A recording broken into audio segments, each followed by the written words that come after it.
whatever, dude. Fucking what's the fucking problem? Is it that expensive?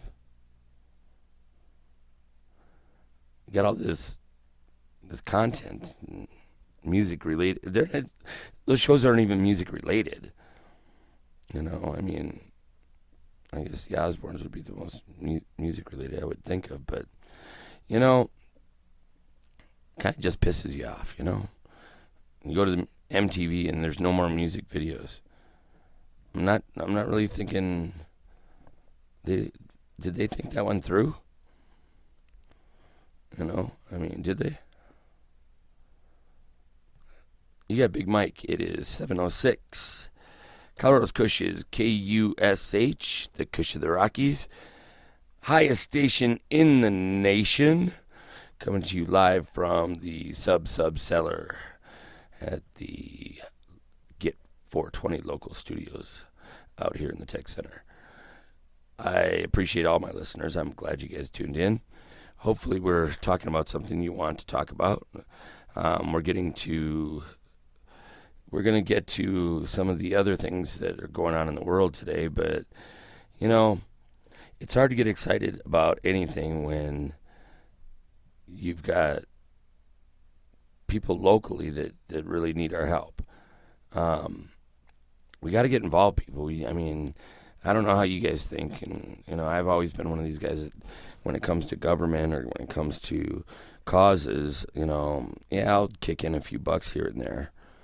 Sign a petition, you know, when it's presented in front of me. But, you know, I take a kind of a more than a passive interest in the elections and in politics in general. But, yeah, actually getting involved is, you know, something I more talk about than actually do.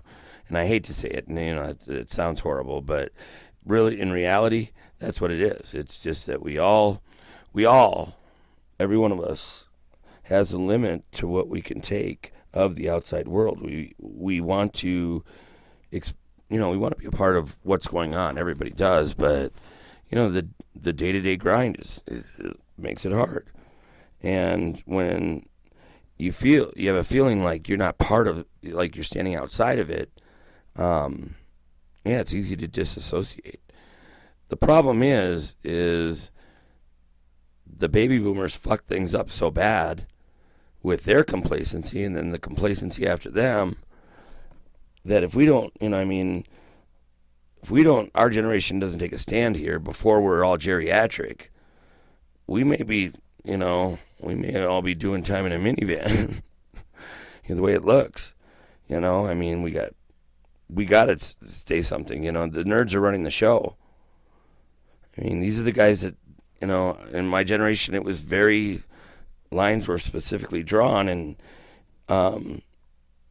you know, there was an air of non-participation, rebellion, coolness for a while, but now's not that time. We have to rein in the Dick Cheneys. We have to rein in the, I'm not even saying across the board, Democrat, Republican, they're giving us that Coke Pepsi mentality of a Republican Democrat, and it's the worst of two evils, and we're backed up into a corner.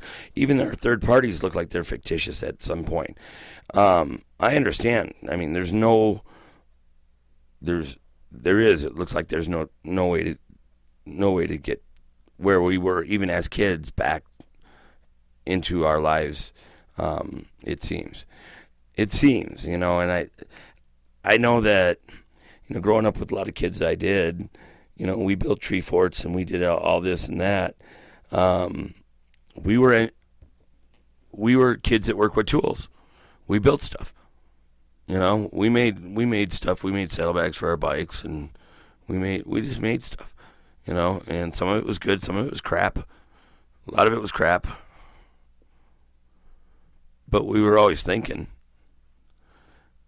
I think our generation needs to start thinking some more and do some little more in-depth thinking into what is our responsibility in this mess that's coming up.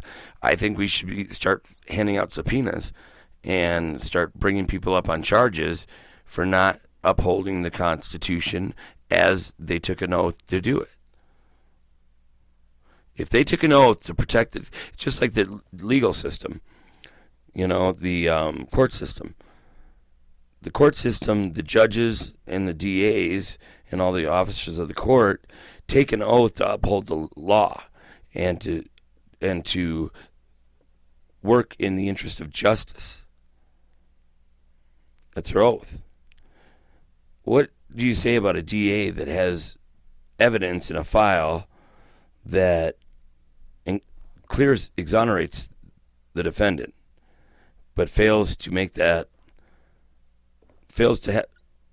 continues to proceed with prosecution in knowing that? I mean, what we have in our judicial system is a win-lose, power-hungry mob that just arbitrarily hands out what they want to hand out. I mean, the plea bargains are ridiculous compared to the crimes, and the charges. The police they charge 15 charges for one incident, so that they can plea bargain it down. This goes on your arrest record. This is something that stays with you. There's no way to plea bargain that down. So if they charge you with 40 charges for one incident that, you walked into somebody's house and they charge you with burglary, trespassing. Well, which is it, burglary or trespassing? It can't be both. And by charging you with both, it's a redundant charge, and it's actually a setup now for a plea bargain. And they do the system because if everybody took their cases to trial, whether it be traffic, criminal, what have you, the court system would be backed up to 2070. The thing about it is does everything need to be in the courts? I mean, we're working against a judicial system that is really imposing more and more restrictions on people and capturing not only their freedom but their monies, mainly their monies. And it's kind of a setup. It's kind of a raw deal, man, because they charge you with 50 charges when you're doing one thing, and then they plea bargain it down to something that probably was anyway, you should have been charged for, and you're stuck, or they don't. But everything goes to court. Everything is a charge. Everything is there's no leeway for the officers on the street. And the officers on the street, but the officers on the street do a very good job at trumping up charges too, and they charge 50 charges. Our militarization of the police force is a big concern for mine. Have you noticed all the cars are the same nationwide? All the uniforms are the same. They're all going from the standard uniform to the military fatigues. This isn't just a surplus. They're telling us this is a surplus. This is a concerted effort. These aren't used clothes they're getting. It's not used equipment they're getting. I mean, every one of our sheriff's car in Jefferson County has a thermal imaging device on the roof of it. When they drive down the street, they can see on thermal imaging what's going on in each and every house. What the fuck? Really? Why is this something that we are not just going ballistic about? Your Congress upheld a motion to change the motto for the police in the United States. That it doesn't have to be serve and protect. It's to enforce the laws. That's not what they're designed for. They were designed to serve and protect. Law enforcement, yes, we have to have some sort of law enforcement. We definitely have to have, some kind of dedication to enforcing laws. But why are there more unmarked squad cars or patrol cars in Colorado than there are marked patrol cars? Why are our state patrol cars after all, they're fully equipped and painted with those fancy stripes they got on them? We're talking about $80,000 per cruiser. Our government buildings are starting to look like Taj Mahals. They have marble. They have just intricate designs, and our government services are being reduced. You go to the driver's license place now, you got to pay an outside party to take a driving test or wait 6 weeks. When I moved out here, 30 years ago, you walked in, you took your test, and then you went out for your driving test. There never seemed to be that much of a wait. You didn't even have to schedule an appointment. I understand that the population grows, and so do our needs, and it does cripple a weak infrastructure. But I didn't see that weakness before it got changed. What I do see is salaries have gone up, buildings have gotten nicer, services have gotten way, into the intricate. You can't just have a fitness class. You have 40 fitness classes. We have to go back to basic needs and wants, and we have to hold our government to needs and wants.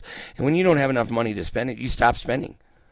Everybody goes on crisis, and shutting down the government costing more money than keeping it open is ridiculous. But, there's other ways to cut. You can cut off school system right there, and whatever it takes to get our budget back and balanced. That's what you do in a household. If you don't have enough money, you don't eat out. You don't have enough money, you don't drive around. You don't have enough money, you don't do a lot of things. You learn to live within your means. It's very important that kids nowadays understand that that's not the right economic system that works. And this why we as American citizens aren't looking at the constitutionality of the decisions that are being made in Washington and our state capitals and even our own little local jurisdiction.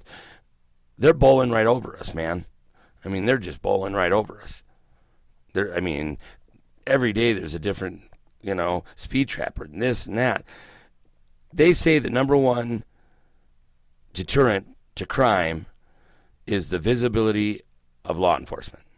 Number one, across the board, any state, any city, anytime. Seeing a cop car makes people not want to do wrong. We've all gotten that where the squad's gotten behind us and they're ready to light us up, that nervous little,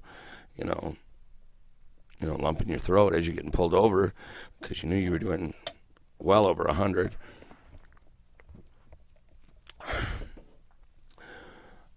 I guess what I'm saying is there's not going to be anybody behind us to clean up the mess of our fathers and grandfathers. But there is a mess. Them fucking hippies didn't do a whole lot. In fact, they did a lot to fucking confuse the issues and let this stuff get out of control. If you are my age, or if you're close to my age, or even if you're just from another generation with a set of smarts and you're not into Kool-Aid drinking, then maybe we got a shot at knocking this thing down before it gets way out of control. Our government is conspiring against us. Every government building has these scanners. They're afraid of us. You have to go through metal detectors and you have to go through conveyor belts. They're afraid of the population. What are they doing that they're afraid? What's their guilt on? What are they afraid of? What are we going to find out? We're going to find out something. They're not doing nothing. I live by Lockheed Martin. It's not even a mile away from my house. There's trucks going in and out of there night and day. Big trucks, little trucks, small trucks, blue trucks, green trucks, red trucks. We got to start thinking that change is going to start with us. And change is going to mean us actually having to fucking go do something. I hate it too. Not digging on it either. I'm out here talking to you. I'm out here trying to make some kind of impact. Get God back in the picture. Get God back in your lives. Let's go out and play. Let's go take down these kids on the next block. Let's see what they're about. Let's start auditing the lottery and auditing our government to all these slush funds that are created, and we don't know where the money's going, and they suck more and more and more out of us. Are you tired of it? Are you tired of it? Come on, let's go to the next block. Let's check out what these cats are about. Who's with me? You got Big Mike, KUSH, the highest station in the nation. We're out here talking amongst the rocks. Thank you for joining us this evening. We'll see you tomorrow.